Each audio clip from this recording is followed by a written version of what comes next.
back to Night Watch. Welcome back to the future, if any, of communism in the world. But let's go back to the sort of basic question. We live in the United States. As we were talking a moment ago, you were talking about what it is meant to us to be freed, in effect, from this any kind of countervailing force.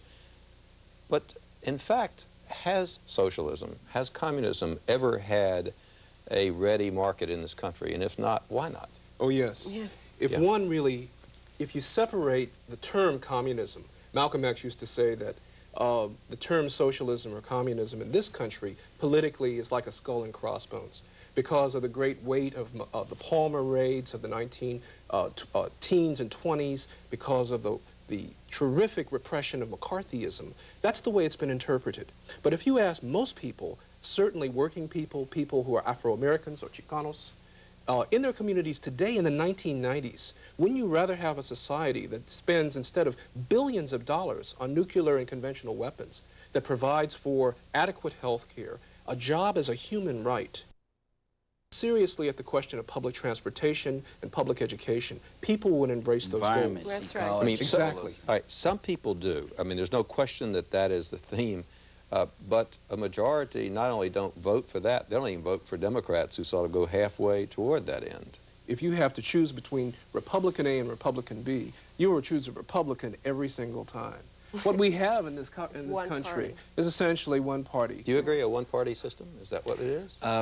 I believe there are differences between the parties and the candidates, but often the differences don't make a difference. Less and less are there differences. Yeah. Well, they have a common agenda some real... for the American economy, and a common agenda that makes for simply a division of labor. Well, Harding, look at the last budget. The last budget, the difference between the Republican and Democratic, $1 trillion budget was 1%. It was about $13 billion. And Dan Rostenkowski always wants to go farther than most of the Republicans. But why, if there is a market and an appetite out there for what you believe is necessary for a good society, why is it that that doesn't catch hold? I mean, why is it that no one rises to meet this need?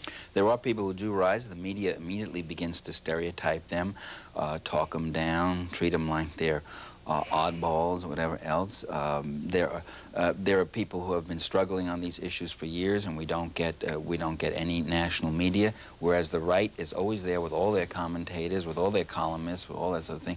So I think they occupy the high ground, and they've been able to muffle these issues. And when the people, in the absence of an explanation as to what's wrong, will begin to look at irrelevant enemies and start blaming it on the welfare chiselers and on this group or that group, and or the Russians are going to get us, or Saddam Hussein. But you're making it sound to me awfully hopeless. If I were a person of the left, the way you've described it to me is a closed circle. How do you break it? I've seen some very powerful mass movements in my time, and I can still see them. I was a part of a movement that stopped a war against Vietnam. I was inspired by the struggle of black people. There was a reshaping of the society from 1954 to 1974. We know these types of cycles can occur again. Now I think we have a shot. Why? The nuclear freeze because movement, the Cold War is over definitively. And when the president says on TV, I'm getting rid of all these short-range nuclear weapons, the military budget is going to take a lower place, allegedly, in the way we treat our spending. Everybody's going to look for that peace dividend in a period where public education is going down the drain, housing is going down the drain. So the collapse, which may not be good for the third world, may be a good thing internally in the United States for the political development? I think that as we enter maybe an opportunity for us to develop an agenda. That's right. In the 21st century, by the end of this decade, a third of the entire population of the United States will consist of people of color, who are overwhelmingly working class and low-income people. Right.